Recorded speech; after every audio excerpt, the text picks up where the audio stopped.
Hi guys, welcome back to my channel, and today we're going to be talking about another Dior Privé fragrance. This one is one of their classic ones. This did not get, well, it did get reformulated with the Maison Christian Dior, which is now again Dior Privé.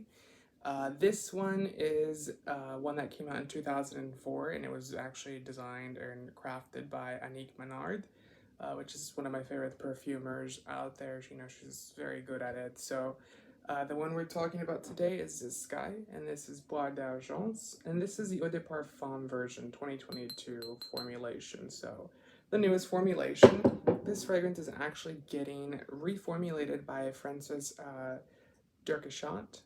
I think that's how you pronounce his last name. It's Armenian, so I'm having a hard time pronouncing his last name. But Kirkjan. But yeah, you know what I mean.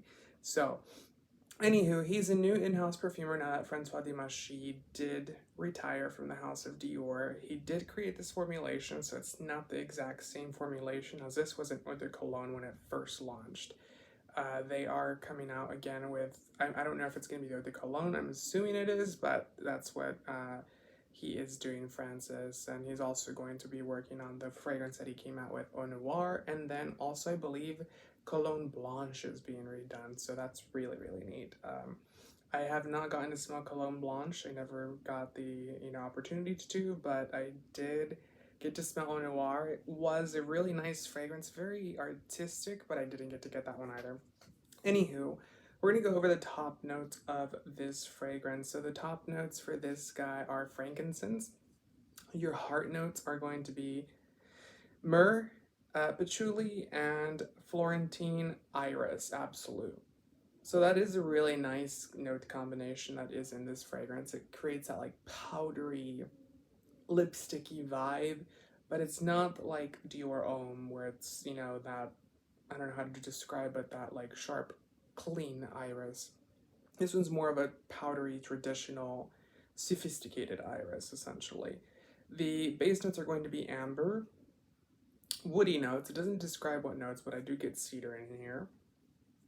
Honey, leather, and white musk. So, really cool combination of a fragrance.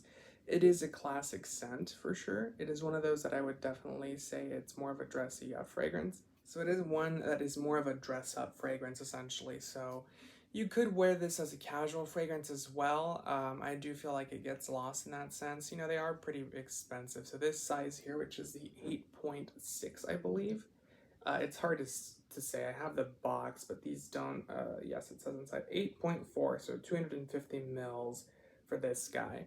And this is 350, which is still cheaper than what a Tom Ford one would be. Tom Ford, private blend for the expensive one is 375, and you're getting 1.7 ounces or 50 mils, whatever you go by on measuring metrics. But I do feel like, Dior's fragrances are a little bit more refined. They do last a little bit longer.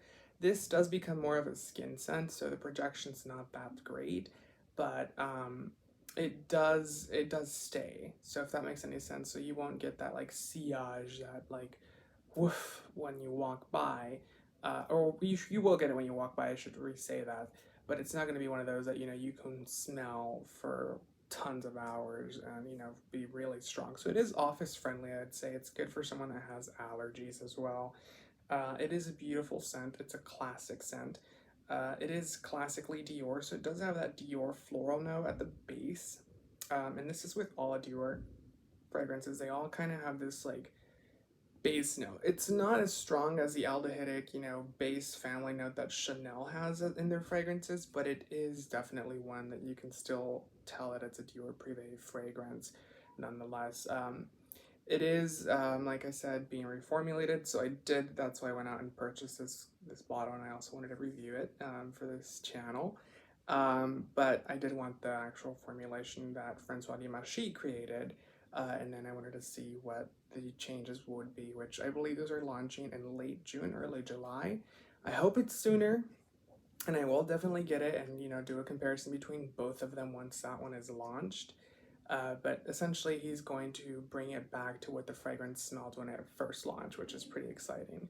Um, I don't know if they would have an actual bottle from 2004 laying around, but I'm sure that they have the recipe as you know, they are the fragrance manufacturer and the brand, essentially. Just a little quick touch. When you do buy Privé from online, it comes in this box, which is absolutely gorgeous. It has some nice detailing on it. Your Christian Dior Paris inside. Yes, I thought it said Privé for a minute.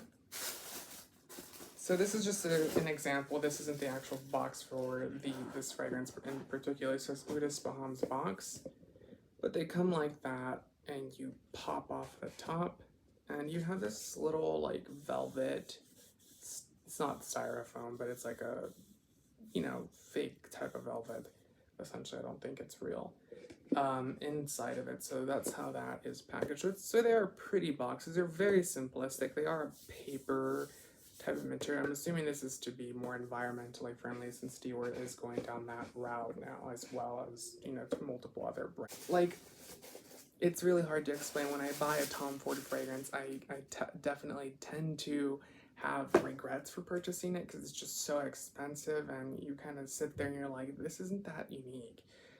And this one is very unique to the point where you're like, yeah, you know, it was $350, but I can definitely see, you know, the price for it. Cool thing about Dior's website as well, just as a, you know, side note, they do use Klarna, so you can actually purchase these fragrances and, you know, break it up into 4 installment payments. So if you like something on the website, it does make it a lot more accessible to you to be able to buy it. So that is a neat thing that they're doing now. They didn't do that before.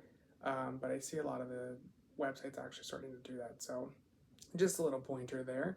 But yeah, I hope you guys liked the video. Thanks for watching, and like and subscribe down below. Also comment. I don't get any comments ever. Can't get a comment to save my life. But like, comment, subscribe, and let me know what you want me to, you know, bring out. I love Dior Privé, and I'm working on getting all of the line at some point. Well, some of them, because some of them are very floral. That's the thing about the Privé line in Dior, they're very floral, more on the feminine side, but I am trying to bring those reviews out for you. Let me know if you're interested in watching reviews off of samples, because Dior does send these little samples in these pouches here, and I do have Amber Nuit, but I've been holding off to buy the actual bottle to show you what the packaging and everything looks like, but it's pretty cute actually. So if you see, it's just the little baby Dior Privé, and you pop up and it's a baby bottle. Anywho, let me know if you want to see that. If you are, then I will definitely do that, but I don't know, I think that's kind of something I haven't been wanting to do. But anyway, thanks for watching. I'll see you next time. Bye.